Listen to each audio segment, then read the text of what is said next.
All right, we're starting the stream. Okay. Yeah. How's it going? Across the streams. How's life with fine. with no racing this weekend? Oh, boring, but I got a lot of stuff done. Did you get your basement all set up? I saw that you had your guys down there. Well, I took my Zuma apart. I took the engine out of it and started breaking it down. And I had to order some tools to finish taking it apart. But I don't know. I mainly just wanted to kind of stay away since I went to that race and kind of quarantine a little bit. Right. Just in case I got something. But I mean, I've been fine. So yeah, I was kind of the same way when I came back from South Carolina a month ago. But I mean, I still had to go to work. I couldn't just, Yeah, no, I still went to work. I just went to work and came home. Yeah. Let me turn my. There it is. Yeah. So how far away from you are getting it done? What's that? Your basement? My Zuma? No, your basement. Oh, my basement. Yeah. Well, I have to take my room downstairs, so like my whole room. But other than that, I mean, it's as done as it's gonna get. Like I kind of wanted to paint and like epoxy the floor, but it ain't gonna happen. It looked fairly clean, like the pictures I saw. Oh, I've been cleaning it a lot. Like I pretty much have a shop vac like ready to go, like sweep and vacuum, and I just keep doing that.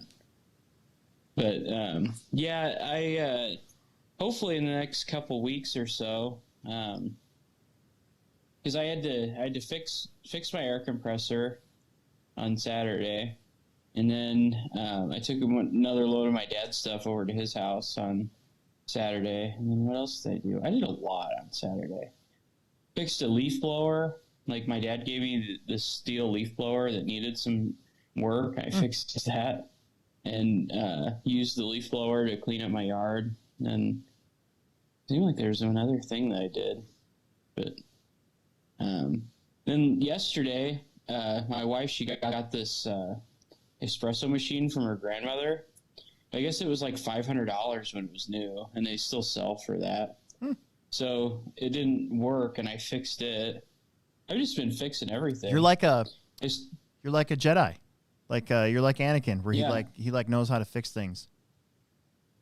Yeah, like it like wouldn't sense water, like it wouldn't sense it was full of water. It'd get to the point where it needed water, and there's this magnetic sensor that goes to the water tank. Yeah, and I just cleaned that and put it back in, and it worked. Oh, so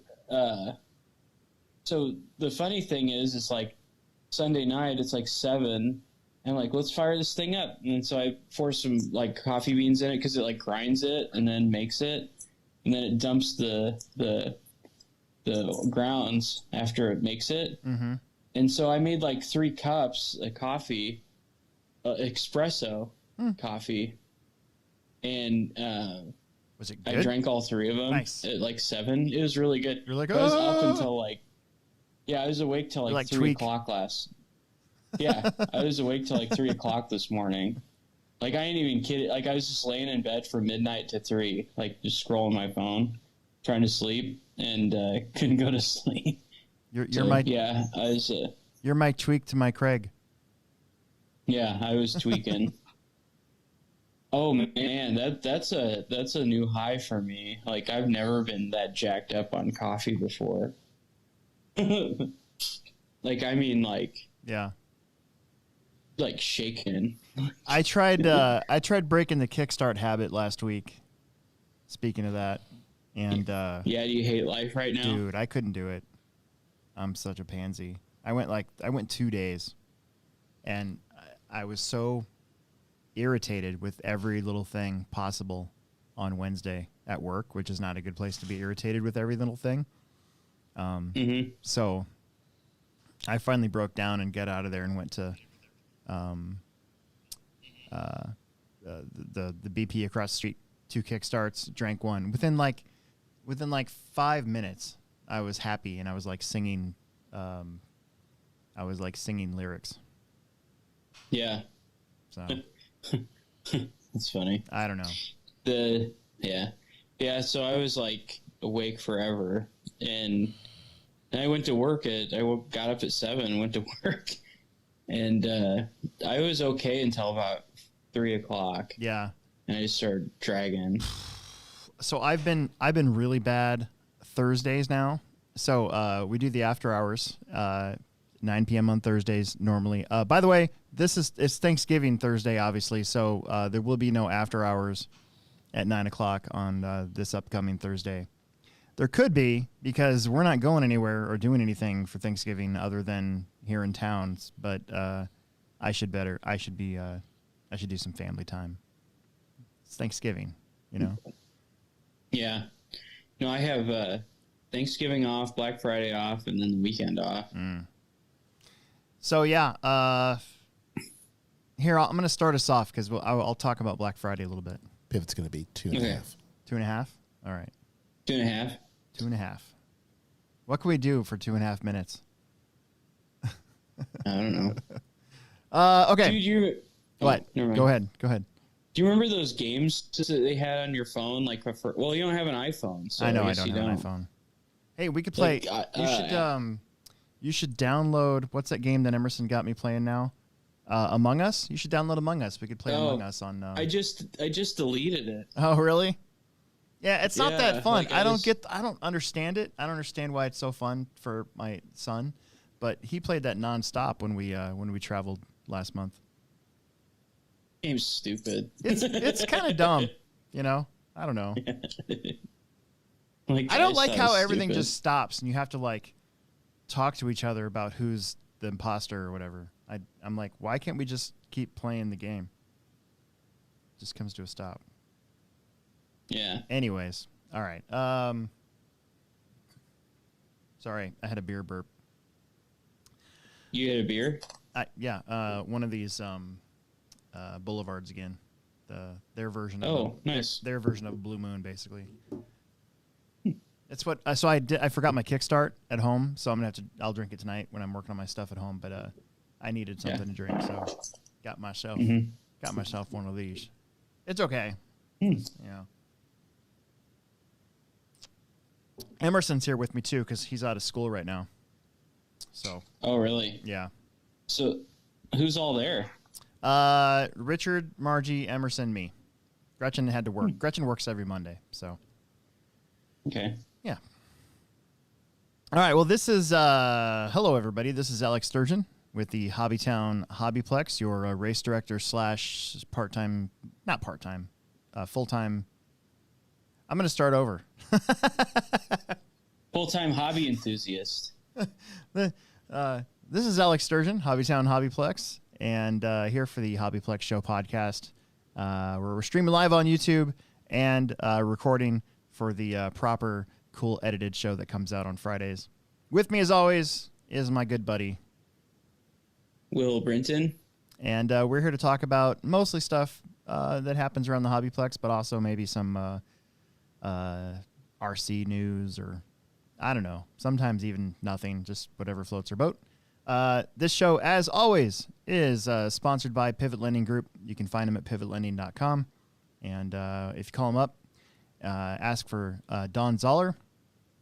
Or if you want to give it a shot, you can always try to reach out to Aiden Olson's dad, but you're supposed to ask for Don Zoller, whatever. If you mention our show, you can get $500 lender credit or 0.125 off of your interest rate for any home loan or refinance. And they've been with us since January, and it just keeps going, and we're super happy about that. And we like to have fun with it. Yeah, we like to have fun here. Yeah, we like to have fun here. I remember that was your and Scott's big thing. Yeah, we like to have fun here. We like to have fun here. Here's my headshot. So agnostic beverages. That was from Dr. Pepper. We only drink Dr. Pepper or Diet Dr. Pepper in this house. Nobody knows if it's cola or root beer, and nobody cares to find out.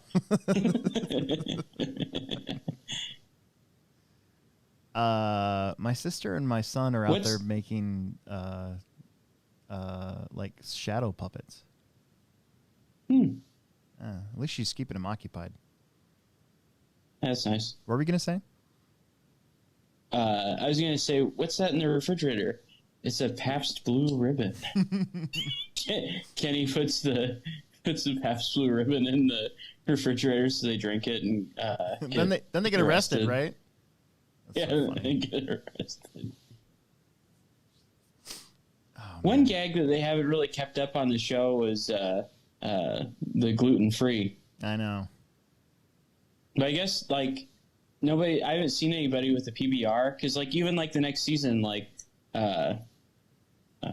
Randy had a PBR and it said now gluten-free on it. Oh my gosh. So my wife wanted to know what I wanted for Christmas, which I understand. Like, finding stuff to buy my dad for Christmas is really, really hard, always has been. So I imagine the same thing for me, although all they really have to do is just get me a Hobbytown gift card and I'm good. But that never seems to happen, even though that's what I ask for every single year. But I saw something. I was on my Instagram, and I follow South Park, and they have a Randy Marsh T-shirt where it's just like this this outline of Randy Marsh's head on like a blue T-shirt, and I want that. That's pretty cool. That's what I want. That would actually become one of my new race shirts. I would go to this track with that shirt all the time. I would want one of those Randy Marsh's Lord T-shirts. Yeah, like I don't even know if it exists, but it'd be funny. There's a sweatshirt you can buy, and it's got Cartman with the 6-foot pole, but it's got a big old cuss word on it, so I wouldn't be able to wear it anywhere, most of the time. Yeah. And then there was another one that had Stan, and it was him with a mask on, and it said, "I just want my life back." Yeah, that's a good one. That's a really good one. That's one that I would totally wear everywhere. Yeah, don't we all? I walked into Casey's today with my Deadpool mask on, full Oh, face. really? Yeah, full face Deadpool mask. It was great. So it's like a GIMP mask. Basically. I want. Somebody should wear one of those around. That'd be funny. Well, when this first wall was going down, I immediately went to Amazon because I wanted like a real Darth Vader mask, like a hard, Darth Vader mask. But the only one I found said that it was out of stock until like July of 2021 or something real crazy like that. And I'm like, well, there went that idea. Ah, just in time. I must not be the only one that thought about that. Or a Bane mask. I think a Bane mask would be cool. I wear one of those every night when I go to sleep. Oh, yeah, you got a CPAP. Yeah, I do. I'd want to do a Bane impression right now, but I can't think of any funny things to say with the Bane voice. Me neither. All I can think of is him going, "Oh," like that. That's it. That's all I get. Whenever I think of Bane, I always think of Mick Bane from The Simpsons. I never saw that episode. He's like a well, it's like Vader Wolfcastle, that character. Yeah. It's a action hero that he plays. It's like a Rambo style, like James Bond thing. Oh, okay. It's like a shoot 'em up movie. But in each season they have like a short of it. And if you string them together, it makes one short movie. Nice. I'll have to go back and watch because all the Simpsons episodes are on Disney Plus now. And honestly, I've never been a big Simpsons guy. So my mom wouldn't let me watch The Simpsons when I was younger, like in the early 90s. And so in defiance, I went and I bought from Target a Bart Simpson Bartman poster and put it on my wall. Yeah. And then she came down and she's like, "What is that?" And I'm like, "It's Bartman. You take." And I'm like, "No, I won't do it." So that was it. That was the extent of my Simpsons watching at that point. Yeah. I love The Simpsons. I feel really bad not being a Simpsons guy. I don't know. There'll be references to Simpsons stuff that it'll go whoosh right over my head. I'll have no idea. Oh, trust me, I know. Yeah, I have no idea.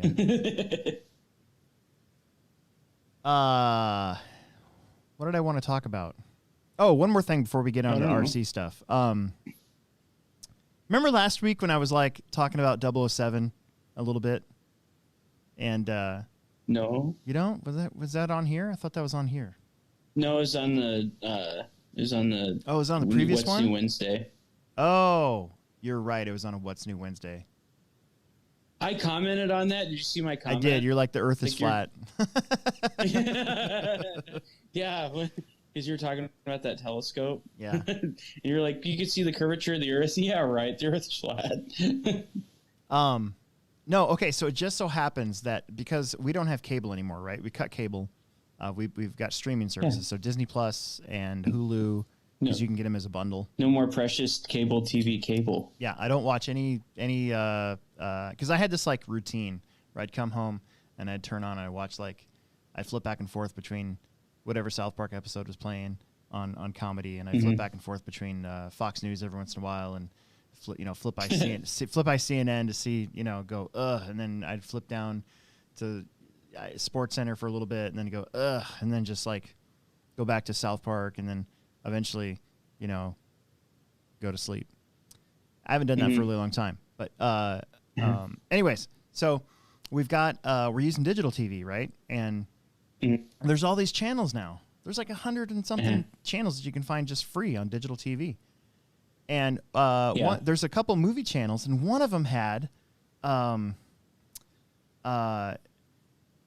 was it last night or the night before? I can't remember. One of the 007 movies, one of the last ones with the old dude. I can't remember his name now. Gosh darn it. Sean Connery? No, not Sean Connery. It was the one before the Pierce Brosnan one. It was in the 80s. It was an 80s 007, and it had Grace Jones in it. Roger Moore. Roger Moore. Yeah. This is like the last one with Roger Moore. But it had Grace Jones was in it, and so was Chris. The dude. I can't remember his name. He was in Batman 2 as not the Penguin, the mayor, not the mayor. Gosh darn it. Duh, man, I'm having a huge brain fart right now. Dude, I'm killing myself. I'm going to knock myself over the head. There's this obscure Simpsons reference where they're in or Bart and Milhouse are in the comic book store, and there's this extremely rare photo of Sean Connery signed by Roger Moore. And it was like $500 or something. But Richard could cue the audio up. Christopher Walken. Christopher Walken was the bad guy. And they got in the blimp, and then they did the blimp thing, and then they went around the San Francisco Bridge. The whole plan was to bomb the San Andreas Fault and flood San Francisco. And I love that movie. I watched it, and I was like, this is actually pretty good. I don't mind this one. Like, this one wasn't super cheesy. It was like in that weird area where it didn't seem cheesy and it didn't seem too far-fetched. It was like just kind of right there in the middle for the most part. Mm-hmm. Still had a beautiful blonde in it, and weird eyes. And yeah, Christopher Walken, and I saw Christopher Walken, I was like, oh my God, that's Christopher Walken. I had no idea that he was in a 007 movie from back then. Did he talk like he does? Yes, he did. It wasn't as pronounced as it is now, or as it was like in Batman 2, for instance. But he was definitely in there. Yeah. You could definitely tell that it was him. Yeah. So, yeah, Big Dude is on here, and he put Christopher Walken to help me remember. I have such brain farts when I'm doing this show. A View to Kill. Big Dude. A View to Kill. That's right. Yeah. See, I actually had I had a huge 80s crush when I was younger, because I watched what was another one with Grace Jones? It was Conan. There was Conan, and then was it Conan the Destroyer that was the follow up, and she was in that. I had a huge 80s crush on Grace Jones. So she was on one of the music programs on Palladia when it was Palladia. Now it's like MTV Live, whatever it is. But she was like 65, 70 years. She's old, right? She's like 65, 70 years old. And this is going to sound terrible. She was like basically wearing like a top that was see-through so you could, see everything up there. on this show, and I was still to this day just like entranced. I was just like, huh. You're like, nice. That's Grace Jones. Nice. Anyways, that's gonna sound really odd, but that's my fascination with pop stars. Kind of goes back a long ways, I guess. That's why I like Lady Gaga and Miley. Richard's Miley Richard's Cyrus. like our Jamie, like on Rogan. Yeah, he's like our fact checker. Yeah. Like look stuff up. Did you listen to the latest Rogan with Tom Green on it? I did. He like Tom Green gets hammered drunk. Yeah, he does. Like he can like barely talk. And anyway, he like lives in one of those we should vans. talk about like, huh? He lives in one of those vans. Yeah, Those we are- should talk about like RC or something. I know, we should. 'cause, like, yeah. Anyways, Do we have super chat on? we do. Yeah, I just you're right. So hey, we got 15 watchers live on Woo! YouTube. Super chat is on. Last week we had a couple. So the rules are if you have any questions or anything and you post them, we'll get to them at the end. But if you want to interrupt us at any point, you can buy a question. You can use your super chat and post a question, and we would get to it right away. Yeah, give us an amount so Yeah. that we can split it. Yeah, So we're supposed to be splitting it. yeah, we are. And I still want my tree fitty. Yeah, so Will's got $3 and I have $3. Yeah. So far. $3.50. Did you see Live RC has updated their page now with the silly season talk? Today? I think so. It was today. Yeah, Tyler I Hooks- think like. Oh, go ahead. Tyler Hooks posted it something up today and kind of like led into some rumors and stuff like that. What's the big rumors on the thing? I think what set it off was Ryan Lutz leaving a Gamma. Did you see Really? that? Yeah. I saw that, but it's like I wonder what he's going to do now. I don't know. It seemed like he enjoyed the car. Yeah, I think S-Works maybe? I have no idea. It's hard to speculate with him. I always thought he kind of got on the ground floor of a newer company, or maybe one that wasn't necessarily as known yet. Yeah. And then he like builds it up. It's like that's what he did with Durango, Right. and nobody really ran techno stuff until he started doing it. You know. Right. And I don't want to say nobody, but definitely there weren't as many people running techno cars Yeah. before he was. So I could see him, and same with the Gamma. You know, like now, like didn't the Gamma like podium like some races recently? Yeah, you got Tyler Jones and Brandon Rose both doing really well with the Gamma. Yeah. So it's like he's building that up. So I'm surprised, but Ryan's who knows? always maybe they Ryan's always come across to me as somebody who would not seem to fit into a standard TLR associated program. Like he was wasn't he the Kyosho team manager for a while? Yeah. But even back, that was a long time ago. But back then, Kyosho wasn't that large of a team, and I think when Kyosho had a bigger presence, I think that's when he bailed, wasn't it? Yeah.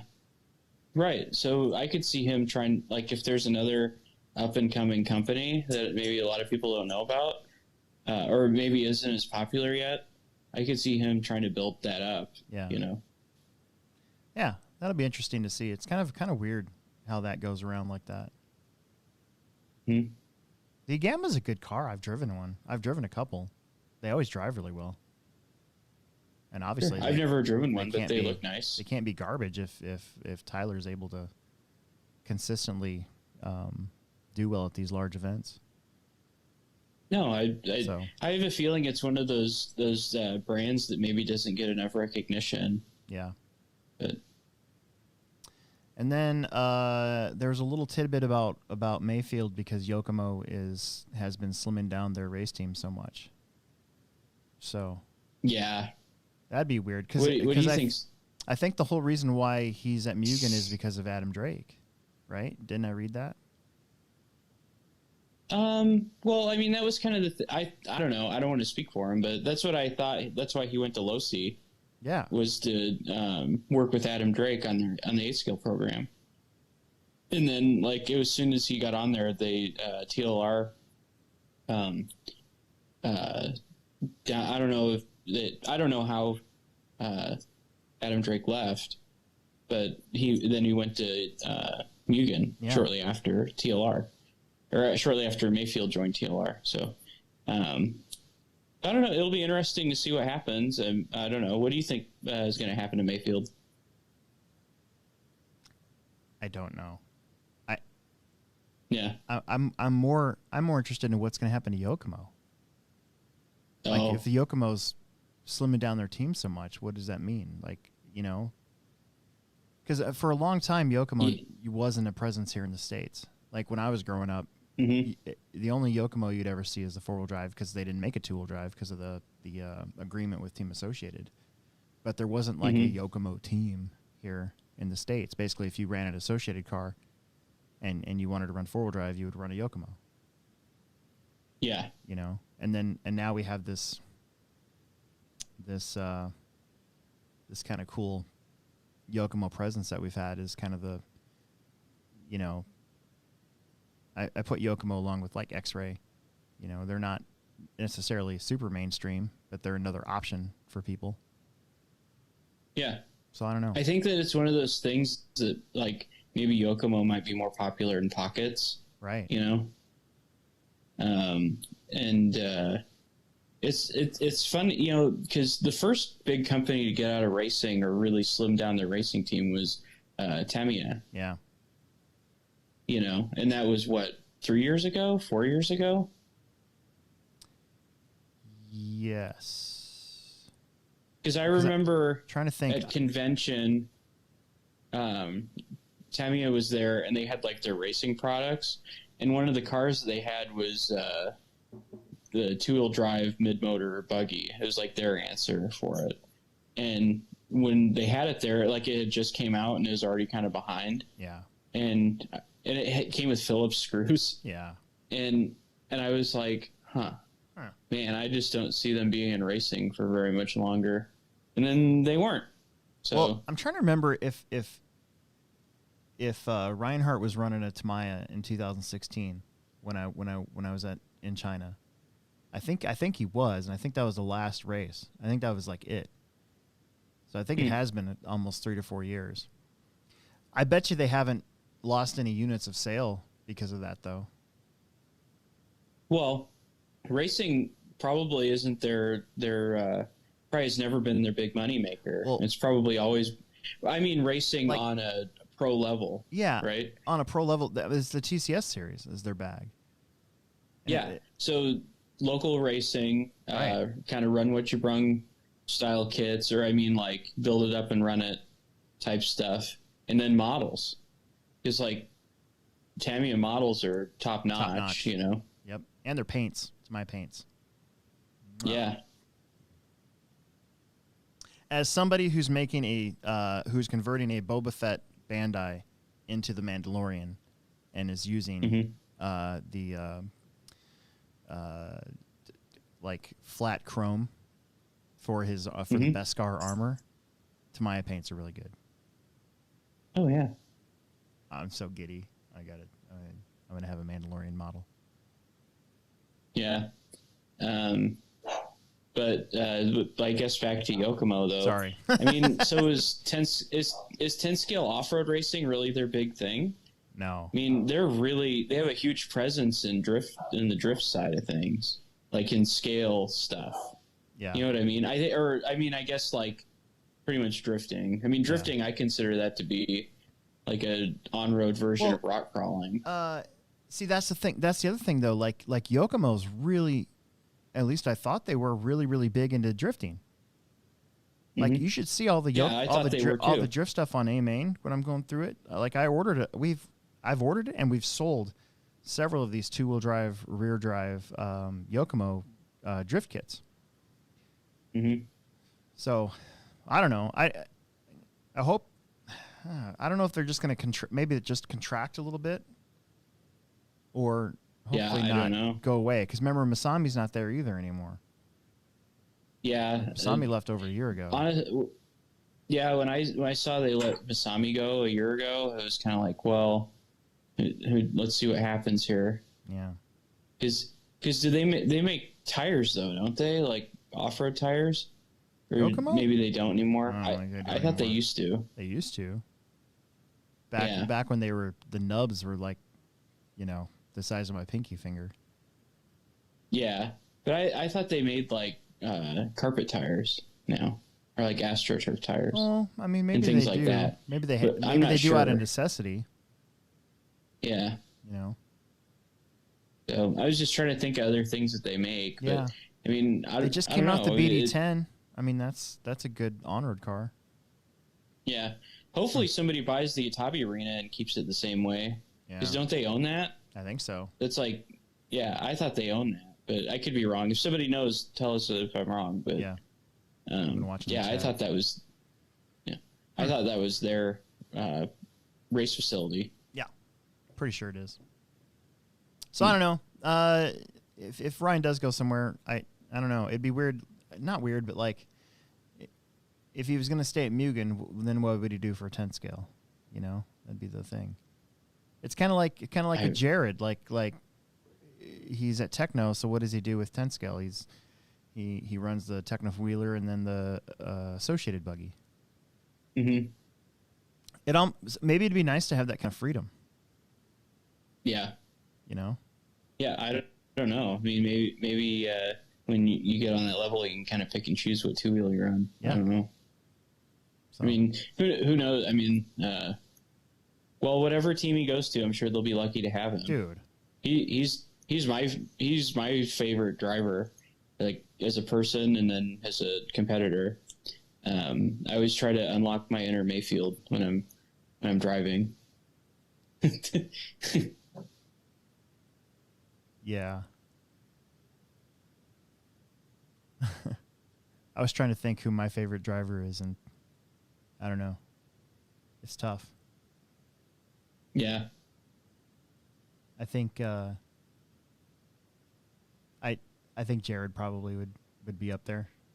Tebow? Yeah. Jared's probably my one of my favorites, but I guess I like how, and they're everybody on that level is passionate, but it just seems like the Mayfield story, like how he got started and everything. And I guess Jared, he kind of came along the same lines, Yeah. Like Jared would always talk about racing gas truck and like only having like one pair of tires or something like that, where they can get a ton of practice. Well, and I think that's probably why their longevity has been so good. So, all right. Well, I don't know. There was some other bits in there. They mentioned Tyler Jones. I can't see him going anywhere right now. He's doing so well with that Gamma car. Like, why would he? Who knows? Why would that happen? I don't know. We'll see. And then, of course, Cavallari was thrown in there, too. And I'm like, huh. You kind of get the feeling that some of these guys are on these 2-year cycles now where they will just go to whoever's paying them. Yeah. Right? That or whoever, like, maybe. I always kind of wondered, like, what some of these guys are like to work with on a business level as far as working on a new car. Yeah. Or a platform. Or doing testing or anything like that. So, yeah. I mean, maybe it's more, maybe it's like, it's not a good fit. Thanks for the 2 years. I always who knows? Yeah. But I'd always like, if I was in the RC industry as far as like getting paid or something like that, I'd always want to be on like an engineering or design side, and also a driver like Cody Newmandahl. Mm-hmm. I mean, he's a wheel. Mm-hmm. He's a really good driver and he's an engineer. And I would want to add value in more than one area, because I wouldn't want to like jump around and things like that because I like security. Yeah. So. Yeah, no kidding. All right. Well, enough of that. Yeah. So this week is Thanksgiving, and Friday is Black Friday. So, I just want to mention to all of you guys out there that try to support your local hobby shops, especially right now. The weird thing is like most hobby shops have actually been doing pretty good as long as they're allowed to be open. Mm-hmm. Like this hobby of ours, I remember reading something or yeah, I think I read something a long, long time ago from Ernie Pervetti that the hobbies tend to do better in bad times, like recessions and stuff like that, because a lot more people are who would be spending a lot more money on other stuff end up finding something else to do, and that's why the hobby industry tends to not do as good when things are going really well, I guess. Does that make sense? Kind of does. I mean, one of our best years, was probably 10 years ago, but I think that had more to do with the off-road track opening up that year. Yeah. But I don't know. I was gonna get kind of weird. So I always get uncomfortable when I go over to like relatives' house, specifically my stepdad, and he's like, he's like, Alex, what are you thankful for this year? And I'm like, I don't know, like not having a heart attack, being alive. So, Will, what are you thankful for this year? Putting you on the spot. On a realistic level, I'm thankful that I got to keep working during this pandemic. I mean, I considered myself pretty lucky, Yeah. I guess on a like fun level, like anybody that gets to race RC cars or do something they like is pretty lucky.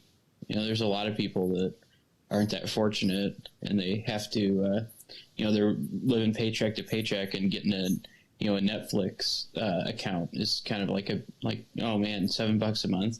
It's like I consider myself lucky, or I'm thankful that I don't have to worry about that kind of thing. And I get to blow money on scooter stuff and, go to as many RC car races as I want. And, I guess I'm thankful for my wife that lets me do things that I like to do, and, yeah, those are things I'm thankful for. Well, there you go. I'm going to mirror that, starting with my wife. Mm-hmm. So we've been together now and I've said this the last couple of shows, I don't know why I keep bringing this up, but July 13th, 2000 is when we met. And the third date, in air quotes, was I took her to an RC car race. And I said, and I was like, well, this is what I do. We show up we get up early, we drive, we show up, we set up our thing, we sit here, we run, a couple packs in the morning, then we race 3 times, and then we race one more time, and then we go home and drive another 2 hours to get there, and it's an all-day thing. And she was like, oh, okay. And for the first 3 years that we were together, of course, she went with me almost every single race. And then after we got married, then it was fine. She's like, all right, I paid my dues. We're married now. I'm gonna stay home. Yeah. But yeah, so I'm also I'm thankful for her, and thankful for my kiddo, Emerson, and he's growing up to be a pretty good kid. And of course, I'm thankful for my job, the HobbyPlex, in this year of massive anxiety and worry. At the start of it, we were able to get through it, and even though we're kind of ending the year kind of in the same boat where we're unsure, what our state's going to allow as far as people as we go into December, to be at our shop basically, and all that. We never did close, and we're one of the lucky ones, because I know there was quite a few hobby towns in general that their state wouldn't even let them do curbside. Yeah. So, and then I'm also thankful for this. Without getting all warm and fuzzy, but I do like this every week. You do? Yeah, that you and I get to chat for an hour or so, and even when like this week when I didn't even get to see you for 3 or 4 days. Yeah. You know, we get to hang out and talk about RC stuff for an hour. So I'm thankful for that too. So I don't know. Yeah, that's our Thanksgiving portion of the program. Yeah. So good job. Thanks. Do you want to talk about racing? Yeah, sure. We'll talk about racing, and then there's a couple questions on here. No super chats yet, though. Yeah, give us like $1. Yeah. Come on. Yeah, hurry up. You gotta have a dollar's worth of questions. So my phone's at 16%, so I should be able to make it. So last after hours show, I didn't have a charger for my laptop, and I let it die. So my show only lasted like 45 minutes long. It was pretty bad.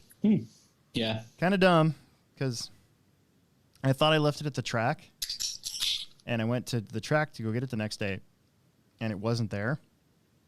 And so then I was freaking out, and luckily, I can't remember his name now, but one of our customers gave me one that he had lying around, so I have it basically as like a backup at home. But I actually found the charger in the bottom of my bag, so I had it the whole time. The whole time. That's funny. Yeah, it's kind of dumb. Nice. What are you drinking?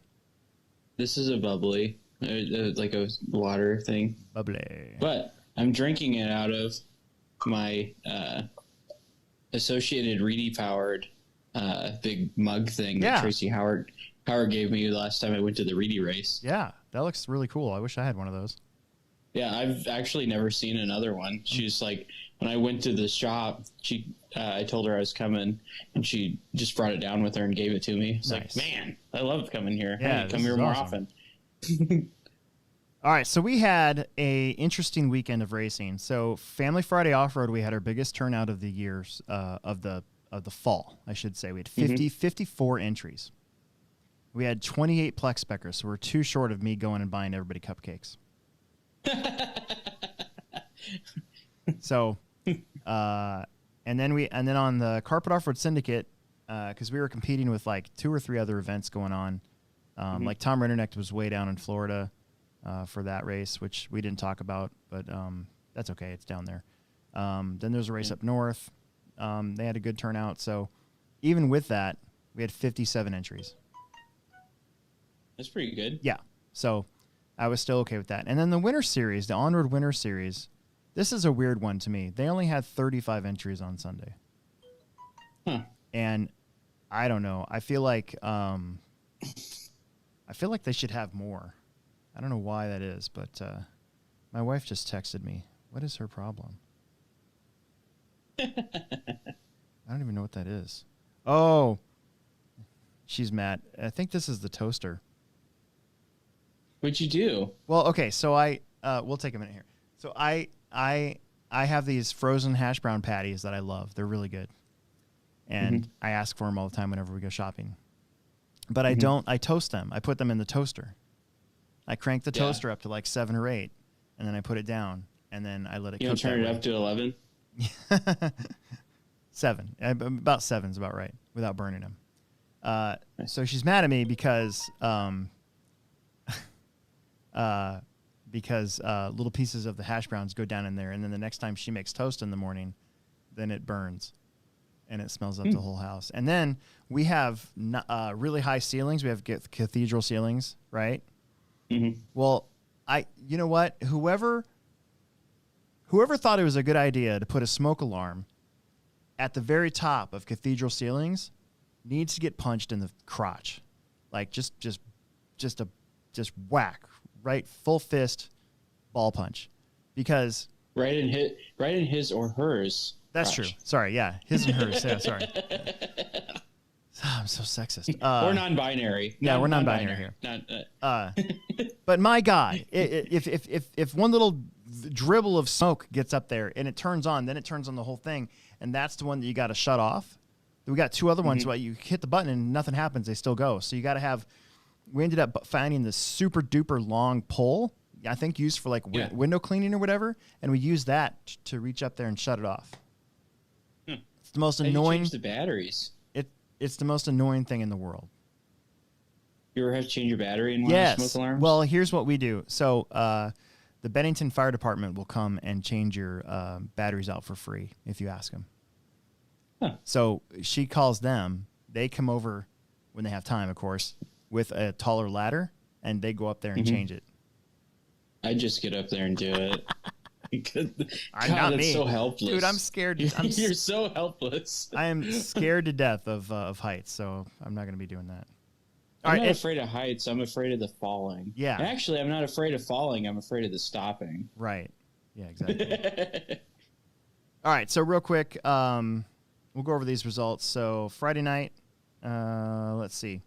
Yeah, Plex Spec had a C main, and in the A main, it was Dan Nielsen taking the win with Steve Wall in second and Jonas Tallberg in third. Michael Smith fourth. Ethan Farrington was fifth. Jacob Tallberg was sixth. Paxton Staneche, I think is how I pronounce the last name, was seventh. And Joshua Rothfuss was eighth. And John Haas, looks like they did not start. So when I heard Paxton, I immediately thought of Jackson.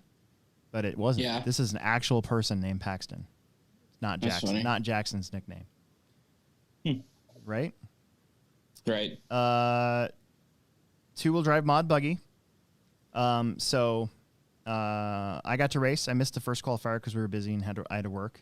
But I made the second qualifier and actually did not TQ. I qualified third behind Mitchell and Tommy. And but in the main, so I put on brand new silvers. I had them left over from Masters of Dirt, and I didn't. They're the ones that I didn't turn into slicks. Yeah. So I think they had one run on them. I think I had them on my four-wheel drive, and I never used them after that. Yeah. So I slapped those on, and they were really good. And Tommy got second in mod, and Jackson Anderson was third. Mitchell, I think, he finished. He got a 12 flat. And then Jesse was running, Ellithorpe was running his new Truggy. I didn't have mine quite done yet. And then I think there was a stock buggy class, and it was Tim Marks. No. Sorry, Tim Marks was running four-wheel drive. So this is one of those mixed bag classes because we didn't have enough for everybody. And then Steven Smith won. This is Tommy's brother that I also used to race with in the 90s. And so he won stock buggy, and then Dan Nielsen wasn't able to start on that one. So kind of a mix. It was kind of fun just to have a big heat, you know? Yeah. Right. E-buggy, this was pretty good. So Mitchell Pavel won this one. Jackson Anderson got second. Jackson Anderson's car kept cutting out on him. So I'm not really sure what that is. I hope it's not my speed controller. If it is, I mean, I gave it to him for free. So, yeah, whatever. You get what you pay for. Yeah. Jesse Ellithorpe drove his brand new Techno 2.0. That thing looks pretty freaking sweet. I never really got that up close and personal with one of those yet. And I know it's been out for a while, but I'm always in the booth. Well, I was marshalling, and I could see that thing every lap. And I don't know. I was like, man, kind of want one of those. Ashton Abdul left early, so he was actually a TQ. And Ronnie went. He had a bad luck Friday. His speed controllers all went bonkers on him in his, I think in his Truggy and his 8 scale. That's a bummer. Yeah, and then Steve Wall, I think he broke early. He broke halfway through the main. And then finally Pro 4. And this one was Dan Nielsen taking the win. Caleb Tolberg was second. Joshua Rothfuss was third. Levi Rothfuss was fourth, and Micah Tallberg was fifth, and Steve Eckler was sixth. And then there's a whole bunch of other ones. Look like they didn't. They must have left early or something because this is the first time that we've gone kind of late on a Friday because we had so many entries, and that's usually kind of the way Family Friday goes. Like not everybody stays for the main. A lot of these guys only pay $5 for Plex Spec, so it doesn't kill them to leave early. Doesn't everybody pay $5 on Fridays though? The regular classes are still $20. Oh, really? Yeah. So if you're running, let's say you're running stock buggy, and then you got 2 family members that are running Plex Spec, you would pay $20, and those 2 would race for free. Oh, nice. Yeah. All right, let's move on to the syndicate. We got some good questions on here. Hey, Zeke Bollinger's on here. That's pretty cool. Hey, Zeke. What's up, dude? We'll get to these questions here in a little bit here. Plus, we got to take our break, but we'll get through this. So we had 57 entries, 30 drivers. By the way, so we're at 25. We can only have 25% capacity in the pits because of the COVID regulations that are going on right now. Everybody gets their own table, so everybody's able to spread out. And what I was trying to tell people is, like, for club racing, we never really get to even close to 75 people. Right. I mean, we can. I mean, it's possible, but that would be like a 150-day club race, and that's never happened. It'd be nice. It'd be a really long day, but the normal number of people we get is anywhere between like 40 and 50 maybe. Mm-hmm. So, let's see. Plex Spec, there was only 2 Plexers on Saturday. Peevler was gone. The Noonans weren't there. Bender wasn't there. Yeah, it was a lot of the Plexers just took the day off, basically. But John Sorensen won this one, and Elliot Dallaire got second. They were separated by a lap. John was running a Team Associated Factor Team B4 rear motor. Oh, really? And he had one of those, remember those FTW bodies? Oh, yeah, for the win? Yeah, that were like giant pancakes. Yeah. Yeah, he had one of those. Oh, yeah. Neat. That's pretty cool, though. You don't see those very often. You don't. Anymore. I'm so glad, though, that we didn't go in that direction for bodies. Yeah. I don't know. It just is. I mean, it is cool to see it now as almost like a nostalgia thing, but yeah, like, hey, remember when? Man. Like, remember berries or whatever? Yeah. Do you remember that Venom 8-scale body that was marketed as some sort of like it was very aerodynamic 8-scale body or whatever it was, and it was just this big flat thing with these fins in the back that like bent down, and it was supposed to be revolutionary, but it was from Venom. So it's kind of like... No, but remember when Venom made a short course truck? Yeah. And it was converted, you could change it from rear motor to mid motor. Oh, yeah. I do remember one of the that. early ones that did that. And I thought they had a buggy, too. Yeah, I do remember that. They also had a Creeper, the Venom Creeper. That was a very popular rock crawler back in the day. Yeah, I remember that. I forgot Venom made cars. Venom had a lot of neat stuff. They had the motorcycles. The 2 motorcycles that they had? Yeah, I remember that. Okay. The 5th scale motorcycles. Yeah. We had one, the gyro broke, so it stopped working. But we had one for a little while. It was like a demo. We sold a couple of them. Yeah. Short course. We had some guys come over from Iowa. Alex Eklund, Matt Pinegar, and Brian Moore. Brian's truck broke. He broke a shock tower in warm-up. So he had to miss the main. Still got a Plex buck though.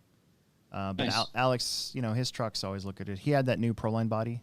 That's you don't see too many short course bodies come out anymore. But he had the latest one from Proline that's kind of boxy, I guess. Mm-hmm. I don't know if I've seen it. It's kind of growing on me again. Not short course. I hate short course. Yeah. but the body was cool. The body's all right. Sorry, short course guys. Expert stock. So 2 weeks in a row now. Chance Rolk. Again, he's kind of found something, I think. So his cars were working really good. Took the win by a lap. 25:08. Kenny Danley finishes second in this one. He actually, dude, he had a pretty good fast car on Saturday. With 24 laps. Joe Schnoes finished third. Dylan Reef was fourth. The crazy thing here is they finished by 0.2 of a second apart. This is the nuttiest thing ever. There's some video of this race.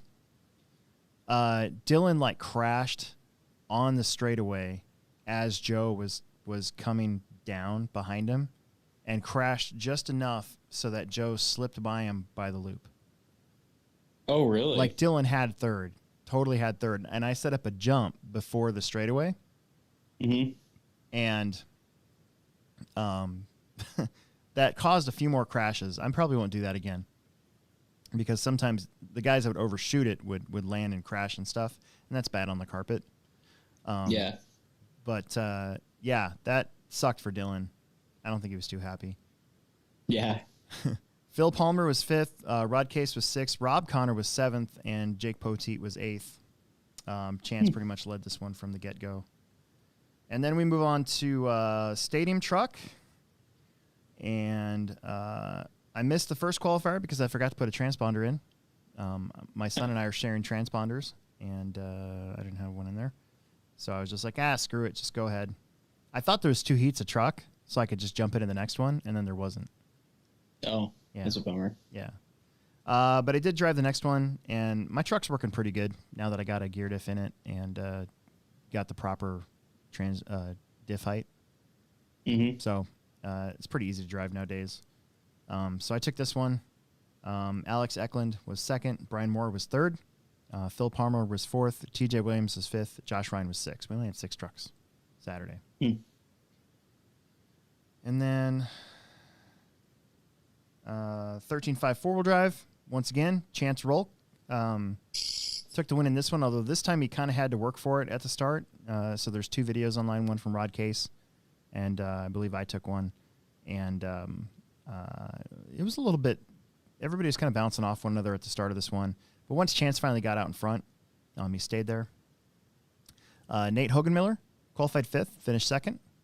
Him and TJ Williams were battling back and forth for a majority of this race. I would say the last minute, maybe even last 30 seconds, TJ kind of bobbled here and there. Maybe the nerves were getting to him, and Nathan was able to get by, and then Joe was able to get by. But here's the thing, 0.234. So once again, the exact same thing happened for Joe Schnoes. TJ had this 3rd place in the bag, and he went too far on the inside on the jump coming onto the straightaway. And he rode the pipe, and as he rode the pipe, Joe came by and snagged 3rd away from him. Dang, like dude. 0.2 seconds. Rob Connor qualified 2nd. His stuff was working really good. I got to give the man some credit. He's been tinkering and fiddling and working on his driving and stuff like that, and it's kind of finally paying off, you know. But finished 5th. Jake Poteet finished 6th. Nick Sneathen was 7th. Dylan Reith was 8th. And Ronnie Wint was 9th. There was 9 cars. I didn't feel like putting a 3-car B main in there, so I just ran all 9 of them. Yeah. It's kind of a lot on carpet, more than 8. But when there's only 9 cars, it doesn't make any sense to have a 3-car main.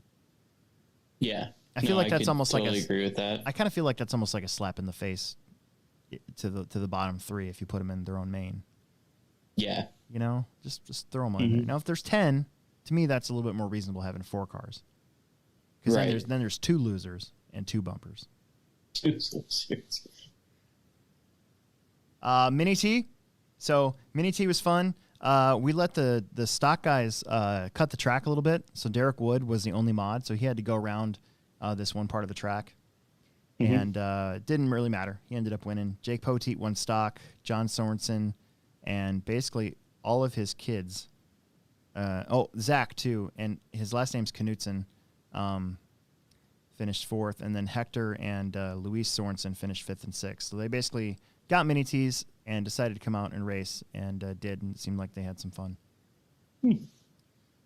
That's such a fun thing to watch, the Mini T main, because you know when Mario Kart went, what's that thing that you get hit by that shrinks you? The lightning bolt? Is it the lightning bolt? That shrinks the cars, and then they're these tiny little cars, and they make a tiny little noise. That's what Mini T racing is to me. Yeah. On a regular track. Mm-hmm. Mod 2-wheel drive. So Ethan Delaire was your TQ, and never wavered in the main. Aiden Olson qualified 3rd, finished 2nd. Drew Rubin King qualified 2nd, finished 3rd. These 2 swapped places a few times, and Drew's car looked good. Drew, what I saw with Drew Rubin King was he would overshoot the jumps a little bit. Yeah. And it's hard. That's hard to get used to from dirt. Yeah. Because you have to downside everything. You have to downside, everything. If you don't downside it, you're crashing. Mm-hmm. Chance Rolk finished fourth. Derek Wood was fifth. Mitchell Pavel was sixth, and Chad Rubin King was seventh. So it's kind of cool to see the Rubin Kings come out and give carpet a shot. And they seem to have some fun. And finally, independent buggy, you had Nathan Hogenmiller, TQ in a win. Joe Schnoes wrapped up his day with a second. Jake Poteet finished third. Kenny Danley was fourth. Phil Palmer was fifth. TJ was sixth. Nick Sneathen was seventh, and Brian Damewood eighth, and Josh Ryan was ninth. Again, this is another, class that only had 9 cars in it. But I feel better with independent buggy because they go slow enough. 21.5 is not slow by any means, but they're toned down enough, I guess I should say, where I don't feel as bad at putting 9 cars in there. Yeah. Probably a little easier car control, you know. And then finally we'll finish up with on-road, and then we'll take a pivot landing break and get to some questions real fast. So on-road winter series, again, kind of a low turnout for this one. I'm not sure if that has anything to do with the COVID mess, because for the on-road series, we've got locals, but we don't have necessarily a bunch of locals, right?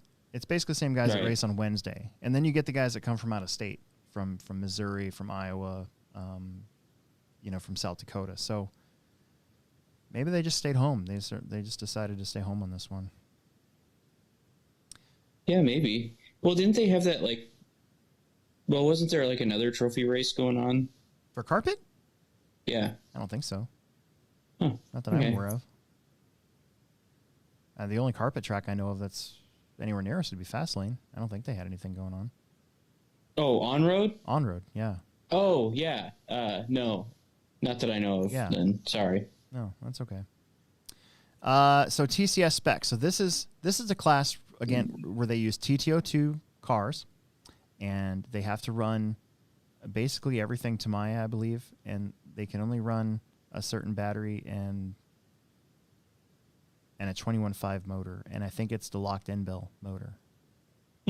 Right? The Reedy one? Yeah. So everybody's fairly close, speed-wise. So it's Ben Seidlick, Mark Ebner, Jim Humgate was your TQ, finished third. Brenton Rieger finished fourth. Ron Chapluski was fifth, and Lance Chapluski was seventh. And Barry Eveland looks like he broke out early, and he was your third qualifier. So mixed in a little bit there. Then we move on to USGT, and I got a TQ and win, so that's nice. Kenny McKinney was second. Jaden Rieger was third. Chris Tyler was fourth, and Jason Rieger was fifth. Boy, we were busy Sunday. I almost didn't get a chance to race. Yeah. My plan was to wake up at 10 o'clock and get there and actually practice. And I woke up at 11:30. That's funny. And got there late. And then first qualifier came up, and I looked around, and I'm like, holy crap, there's so many people in the store, so I couldn't go. Second qualifier, same thing. I looked around, I couldn't go down there, so I only had the third qualifier to do it, and I went down there, and my car was good, so it all worked out. Again, kind of a low turnout. There's only 5. We usually have 9 to 12 USGT cars, so it's kind of just like a Wednesday, basically. Vintage Trans Am, Chris Tyler took the win in this one, knocking off Tony Cook, who usually dominates Vintage. So that was an interesting finish to that one. Mark Ebner was third, Barry Evelyn was fourth, Ron Chapluski was fifth, Ben Seidlick was sixth, and Lance Chapluski was seventh. Vintage Trans Am touring cars with 25.5 motors, so they're going even slower, and you have to use the Vintage Protoform tires. Formula One, Craig Moline, Ken McKinney, Tony Cook, Jim Hungate, and Don Rieger. It was pretty close between Craig and Kenny, only 3 seconds separating them at the end, and Craig was your third qualifier, and Kenny was your first. So Kenny got I don't know how Tim does TQ points, but if you get a TQ and you finish second, it's not as bad as if you didn't TQ and finish second. Yeah. Obviously. Euro Truck was Chris Tyler again, taking the win in that one. Jason Rieger was second. Tim Ski was third. Barry Evelyn was fourth. And Mark Ebner was fifth. Chris Tyler is actually an OG hobby plexer. So Chris used to have all the parking lot stuff stored at his house. Oh, really? Yeah. So back in the day, Chris was the one that had the trailer, and all the stuff would get loaded up onto the trailer, and then the trailer turned into the driver's stand. Oh, that's pretty awesome. Yeah, that was all his stuff. And then, let's see, last one here, and then we'll take a pivot break, and then we'll try to get some of these questions here real quick. 12 scale. No, this is a no-brainer. Craig Moline won by 3 laps. TQ and win. Mitchell Pavel, though, got second in 12 scale. That's pretty cool. That is pretty cool. Will Frericks was third. Kobe Krell was fourth. Chris Tyler was fifth. And Ryan Wheeler looked like he did not start. So Craig Moline, 12 scale is kind of his bag. There were some guys missing, like Mike Clement. And I haven't seen, oh my gosh, what's it, John Peck? I haven't seen him all year. I don't know. Maybe he's got, his reasons too because of the pandemic or whatever. So, but there it is. Jason Schaldman racing 12 scale? I have not seen Jason Schald since last winter. Yeah. We better take our pivot landing break. Okay. I'm gonna go grab a water, and then we'll get back. We got some questions on YouTube, and then we should be done. Okay, sounds good. Okay. And now, a word from our sponsors. This is a Pivot Lending Update with David Olson and Don Zoller. Get some. Hi, this is David Olson with Pivot Lending, and with me today is Don Zoller. And we just wanted to give everybody listening the backstory on Pivot Lending and maybe what separates us from our competitors in the marketplace. Pivot Lending, we're going on our 20th year, and we're a mortgage banking company. We're different in a few ways that we have divisions of subservicing, divisions of third-party origination. We have a marketing team in one division. We also have business development. We work business to business, whether it's with a community bank or a credit union. We also work the retail side of the spectrum. So we're working with a lot of realtors. We're working with a lot of builders. There's a number of different ways that our organization has diversified as opposed to a standard mortgage banking company that's just generating a mortgage to the market and to sell it or potentially service it. We internally underwrite all of our loans in-house. We have 5 underwriters. We're big enough to play in the larger spaces, but small enough to be a boutique operation. We've got about 100 employees right now.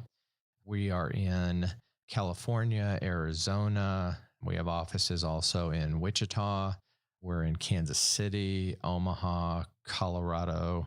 Inside Colorado, we're in Denver, Boulder, and opening up in Colorado Springs. We're kind of excited and growing. We're moving into the New England market with a big partnership that also is a mortgage service provider to 234 different credit unions in the New England states. So a lot of things happening, and having Dawn locally is a huge advantage for everybody in the RC community. I know that not only myself, but the owner of the company, Brian Ottaviano, he's a hobby fan. He flew quite a few remote control airplanes and loves that piece of it. He also follows Aiden, my son's racing. And so it's great to be able to weave in the hobby into what we're doing and to be able to get back to the hobby because of the things it represents, I think are similar to things that we represent. David Olson, NMLS 16099. Don Zoller, NMLS 277589. Pivot Lending, NMLS 109995. We return you now now to your regularly scheduled program. Were you playing your Switch? Yeah. God dang it. Dang it. Oh no, I missed. I died. I didn't even see it. I just see myself. No, sorry. Hey, did you see what I got yesterday? Did you see that picture? Oh, your trophies, Aiden Horn's trophy. Well, that for too. That four-wheel? is pretty funny.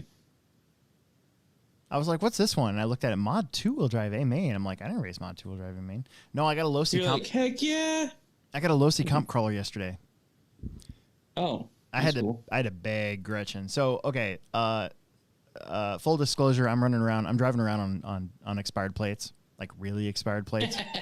And I've been trying to save my money to get plates here in December. And then this guy walks in with a whole bunch of these different cars he was trying to get going. And one of them was a legit low-C comp crawler from 2008. And I jokingly, I go, because he was trying to get it going again, and he had like a broken radio and stuff like that. And I'm like, you could just sell that to me for like, I don't know, $200 and then just go over there and get a new one. And he's like, oh, no, I don't want to do that. I'd be losing money. I got it for this much. And I'm like, well, I mean, okay. And I walked by again, and he goes, why do you want it?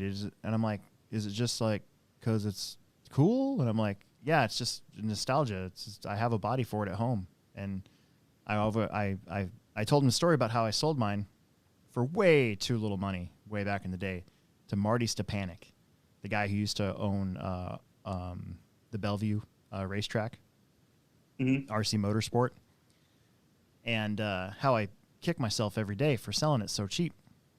And I walk by again. He's like, I'll sell it to you for that much. And I'm like, oh my gosh, like I don't even have that much in my bank account right now.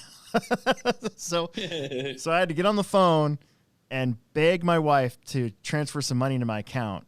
Because I was like, you don't understand. She's like, absolutely not. You already have enough cars. You've been buying cars all over. And it's true. I have been. But she ended up doing it anyway. She wasn't happy about it. But I was shaking. I was so happy. Like I've wanted one of these again for a really long time, and they're so hard to find. I told the guy, I said, dude, look at my hand. Look how happy I am. Because I was like literally shaking while I handed him the money. Because I didn't want him to back out. I was like, please don't back out, please. I got to take this home. So there's that. I was pretty happy. Why did they quit making them? Crawling kind of went away from the direction that was intended for. Oh, okay. So that's like one of those ones that doesn't look scale or anything, yeah, right? It's not. It's a legit, just pure rock crawler. And we used to run 2.2 tires, so giant 2.2 tires. And the truck had a twin plate chassis, but it was real short. Well, the rules, the chassis has to be as long as the truck basically now. In all classes, 1, 2, and 3. And but it's still really cool. I mean, it was I believe it was Richard Trujillo's one of his projects, and the thing is, it to this day is an amazing crawler. It's just that because they made the night crawler. The night too, crawler right? is with the lights on it. Yeah, the night crawler is basically a comp crawler without the dig functions. Okay. Yeah. So I can still get parts for it. I mean, if I break it, all the worm drive gears and everything will be the same. Huh, that's cool. Yeah, pretty exciting. And then today I got the Masters of Dirt trophies in, and one of them was Aiden Horns. That's pretty funny. Okay. Let's get to some questions here on YouTube. Andy Barrett, he says, I know you guys have different opinions on this, but I'd like to hear both. How often do you do things like freshen up your shock oil, diff oils, etc.? You want to take a shot at that one? Well, it just depends on how risky I'm getting, like before a race or whatever. Like if it's a race that I'm traveling to or something like that, or like a trophy race, or like a round of the summer series. My shocks have new O-rings in them, and I usually build my shocks at the track, like for those events. And then, but like for club racing, like I just bleed them at the track. I don't even take them off my car. I just like push the shock in all the way and bleed it, and then shut the screw. But I'll usually use like the O-rings in my shocks for about a month for club racing. But I pretty much have two cars. I have like a club race car, and then I have another car that I take to big races. And that one's always fresh, new diff, new drivetrain, new. I always try to keep that one. And usually like I kind of use practice to kind of break all that stuff in. Yeah. You wouldn't want to just throw a brand new car out there you wouldn't want to throw a car out there with like a brand new drivetrain in without running it for a few packs first. But yeah, like all that stuff on my cars is usually pretty new and maintained, and I try to keep it consistent. And when I build my shocks, I don't use like any slime or blue grease or anything like that. I just put the silicone oil on them and run it.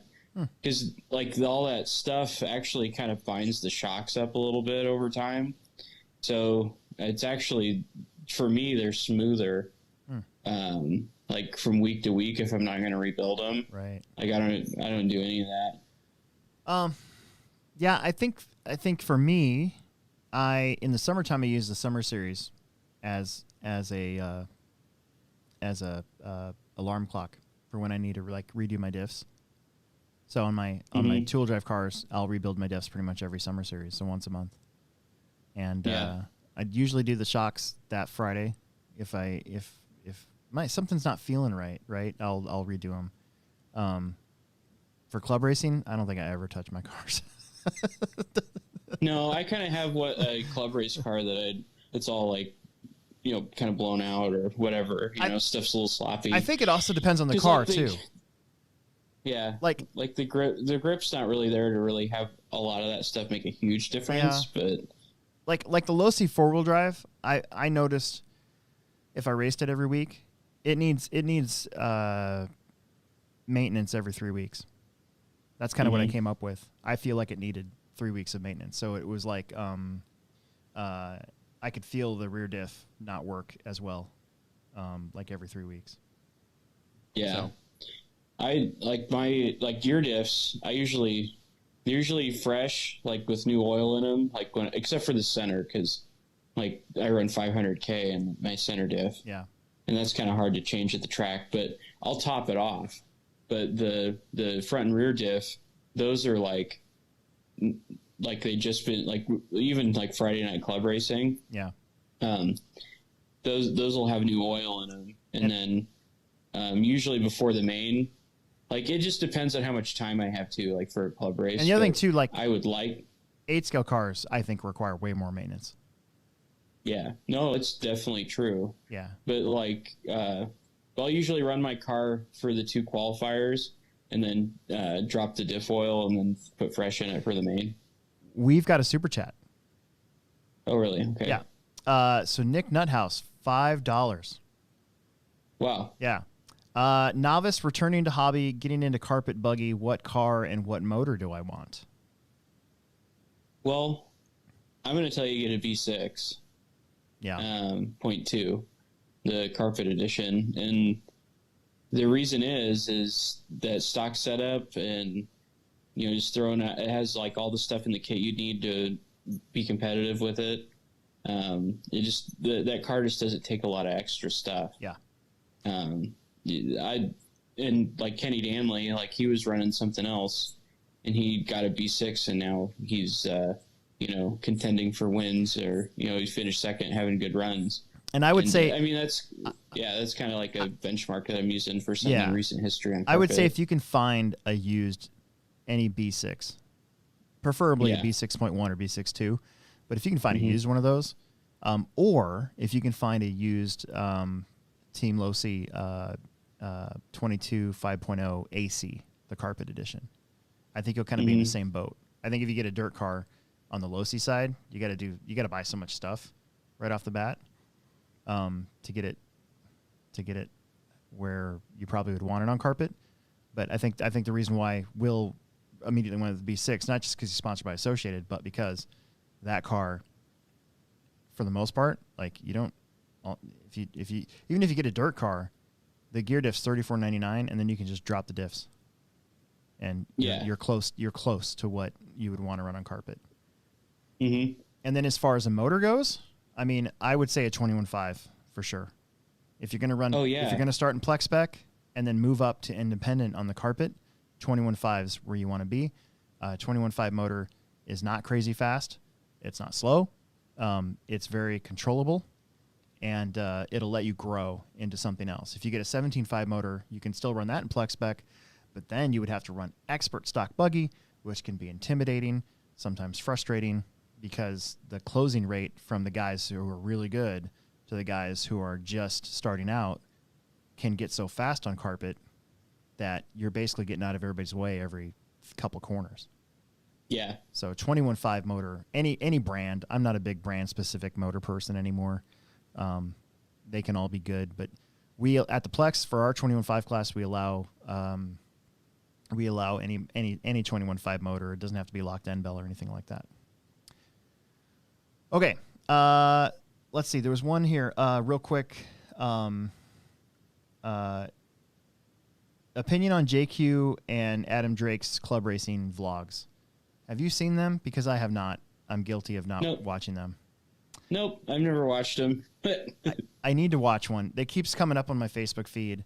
I'm pretty sure I get the gist that there's a lot of. I think I understand what the gist of the videos were from the comments was just that. Yeah, we need to club race more. No, club racing is important. Yeah, I've always said that. Techno coming out with a 2-wheel drive ? From Demonic Wolf 69. I know the answer to this one. Who? Demonic Wolf 69. No, no, I meant the company. Techno. Techno. Yeah, okay. I know the answer to this one. Is it no? No. Yeah. I asked Jared this every single time that I see Jared Tebow. And this last time, his response was, they have no interest whatsoever in making a 2-wheel drive car. Yeah. So I don't think you're going to see that. I think their team drivers are pretty chill being able to run, whichever 2-wheel drive they want. Right. Joel Florkey asked, I have a question. Does Team Associated make dirt oval cars? No. No.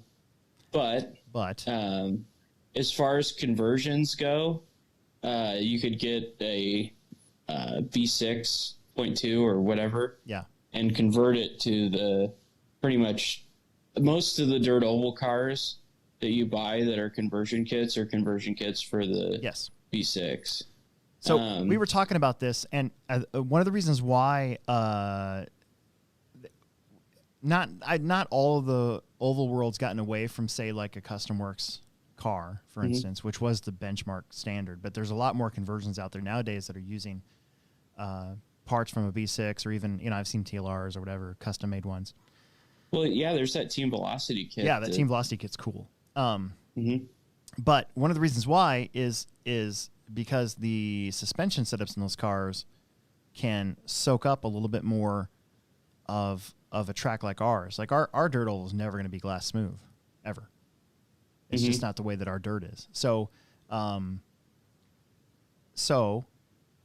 those cars and the way that their suspension works, they're able to get around a track like ours that's a little bit more has a little bit more character than, say, a strict car like a Custom Works. I think you see a lot more of those cars for sure on those super awesome glass smooth clay tracks down south, or even like a track like T up in South Dakota. I think those still can almost maybe even do better. I don't know. And like Custom Works, they make like foam dirt cars. And like they make very specific to surfaces cars. Yep. Here's another one. This one's for me. Winter Series full this year, or do you still have openings? So the Nebraska health measures expire November 30th, which is next Monday, a Monday from now. So the governor does his Monday press conferences. If they extend the current regulations, then we will have to do online sign up again, in which I will make a post on the Techno Series Facebook page, and I will give a time as to when that will go live. Okay? So it's probably going to be 5 or 6 o'clock Monday night. and then it's 75 people and that's it. Okay. I'm hoping that they relax it a little bit and go back to 50%, because then we don't have to worry about it. Because we've never had 150 people at any of our series races other than, well, maybe no, we really haven't, because that'd be like a 300 entry race. So just keep an eye on the Techno Facebook page, and I'll keep everybody informed. Okay? Okay. Here's another one. This is a good one. Mad Thunder 2 has a question. Why are there so many 1/10 scale classes? If you look at the bigger scales, they're usually 2 classes. Would it be simpler if it was just 2 classes instead of 10? Well, one of the reasons why we have so many classes on the 10 scale side is because there's so many different 10 scale cars and everybody wants to race them. You've got stadium truck, short course, buggy, 4-wheel drive buggy, 4-wheel drive mini truggy, right? And then you have a stock and a mod class of usually the 2-wheel drive and 4-wheel drive, right? And then because we're trying to get people in, and I've had a change of heart about this. A long time ago, I was anti, any divisions of classes or whatever of the same class, but now we have an expert stock and an independent stock buggy. Mm-hmm. And my reasoning for that is there needs to be a middle ground for people. Our hobby, our racing part of thing has changed so much from when I was a kid, and you were just in the D main, and that was that. Right. And now if you're in the D main a whole bunch of times, you leave and never come back. Yeah. So there needs to be some sort of stepping stone. Now, what I'm still against is having, say, for electric racing especially, beginner, intermediate, independent, expert, pro. I don't want to split that up any more than it already is, but I feel like we've at the Plex we've found this nice middle ground between having too many and not enough, I guess. So I think that a lot of the reasons why you have so many more classes for electric 10 scale versus 8 scale gas or 8 scale electric is the cars are a lot cheaper to build for electric 10 scale. So like you could probably build 2 or 3 cars for what you could build an 8 scale nitro car for. And having said that, so if you take like a 2-wheel drive platform, like, a short course buggy and truck, those are all relatively the same, like basic components. Yeah. Like the transmission's going to be the same in all 3 of those cars. Yep. And the front end is going to be the same in all 3 of those cars. Yep. And even the battery strap and, just basic stuff. So you could build a whole nother car for a lot less tooling or investment from a production standard, and it fits 3 classes. So you have more you have people racing electric 10 scale that they can spend more money or spend the same amount of money and race more stuff, and the tires are cheaper, but you're going to need more of them. So that's kind of a wash. Yeah. But I guess my opinion as to why there's so many more classes is that there's just so many more cars. Yeah. So like with 8 scale, you could run 3 classes with 1 buggy. Like you could run a sportsman, you could run intermediate, and you could run pro gas. And actually you could run 4, because now if you're over 40, you could run 40 plus. That's true. That's my bag. Yeah, coming for you, Brent Telke. Yeah. One day. I could see, like I could, so, I mean, is there really more classes? Yeah. I mean, now it's kind of about the same, because you can run 1 car in like 4 different classes if you fit the criteria to do it. And then, the same thing with truggy, and then there's electric versions of all those classes. Yeah. So, I mean, is there more classes like on a club race level from electric 10 scale to 8 scale? Yeah. Yeah. But on like a national Yeah, stage, look at the classes available at the Psycho Nitro Blast. yeah, like literally you could have different screws on your car and try a different class. Yeah. It's not that like exaggerated, but like it seems like it could be. Like there's a ton of classes. Yeah. You know, it just keeps expanding. You know, I think 8 scale kind of caught up to where 10 scale was with, you know, all the different class. They both kind of merged. Like, you know, we never had independent buggy 5 years ago. Yeah, kind of. 19 like, turn. Or, well, you know, okay. That was kind of like the middle ground class back in the day was 19 turn. You know, I remember fast guys running 19 turn. They would. It'd be an easy second class, just like it is now for, say, yeah. That's why you see guys running expert and independent. But it wasn't ability based. No, right? It was motor based. Yeah. So that's what I mean, like where you could run the same car in like two different 10 scale classes. Like if you wanted to run, and there's guys that do it. They run the same buggy in independent and like pro stock or whatever we call it now. Yeah. Okay, we gotta hurry because we're running long again. Yeah, whatever. Yeah, I know. What mod motors do people run in their cars? I run a 7.0 in my 2-wheel drive. Emerson runs a 7.5 in his 2-wheel drive. I run a 5.5 in my mini truggy. I run a 5.5 in my 4-wheel drive when I want to. I run a 13.5 in my 4-wheel drive right now. But what do you normally run? You run a 7.5? In 2-wheel, yeah, I run a 7.5 with it's like the mid-range, like higher RPM, like tuning rotor that Reedy makes for the Reedy motors. So it's like a little bit softer feeling on the bottom end. It's more RPM for the straightaway. Mm-hmm. And then I run a 6.5 in my 4-wheel. Mm-hmm. I was going to say something profound, and I forgot. And honestly, like the 6.5 in my 4-wheel is a lot. Like I have it detuned a little bit. But then in carpet, I motor up. Like I ran a 5.5. Yeah, carpet I run a 5.5 and 2-wheel with timing. Yeah. On our little track. Yeah. My car is a rocket. Let's see. Jason Haley's back on here. His M17 has a lipo. Do I have to do any conditioning to lipo, like my car lipos, storage and such? No, not really.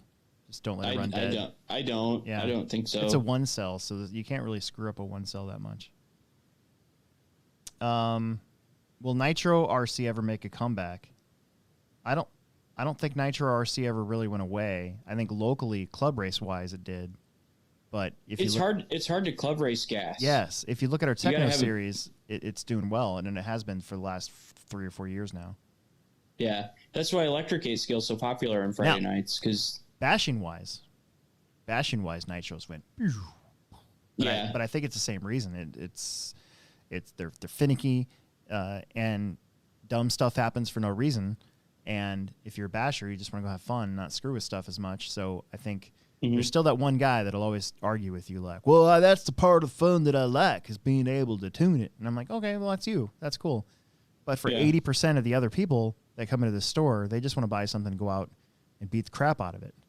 And that's why electric stuff has gotten and the run times are good and the motors are good. And that's why on the basher side of thing, electric dominates. Well, for bashing, like electric's a lot cheaper. Yes, that's true. How much is a gallon of Traxxas fuel right now? Fuel is $40 a gallon now. And if you get to 33% Traxxas fuel, it's like almost $50 a gallon. It's crazy. So, a couple more here, and then we got to say goodbye. We got to cut this off. So, one more. Running 2 classes on buggy. If you have back-to-back races, do you recommend changing tires that are sauced and ready to go, or do you just keep running the same tires? Depends on the track. Yeah. Like if you can, if you have 2 sets of tires that are broken the same and both are good sets of tires, by all means have another set sitting there. But sometimes people don't think that far ahead. Like I noticed with like 40 plus mod, and then the guys that run like regular modified, they'll have 2 sets of tires, one for each class. And I would do that. I'd have my tires ready to go to swap out if I race back to back. Yeah. But I mean, if you can, then by all means do it. But if your stuff's working good, and you got to recharge your battery or change your battery anyway, just sauce them up and run them again. Yep. Okay. I'm going to cut it right there because we're at like an hour and 26 minutes. Woo! Okay. So, that's it, guys. Thanks to Nick Nuthouse for the super chat. That's awesome. And, Yeah, 250. Woohoo! Okay, We're getting up there. 250. We almost got Will Gas Money to come up here and be live with us again. Yeah. So It's hard for me to come up. I got to get off work and just drive straight up there, and it's I just know. like a mad sprint. I know. Okay, so with that, make sure that you guys check out Pivot Lending Group. You can find them at pivotlending.com and get a hold of Don Zoller. Get yourself a house or refinance, get a better rate if it's worth it. And they'll hook you up, $500 lender credit or 0.125 off your rate if you mention this show. And that's how we're able to come to you weekly. And yeah, it's going to be really good. So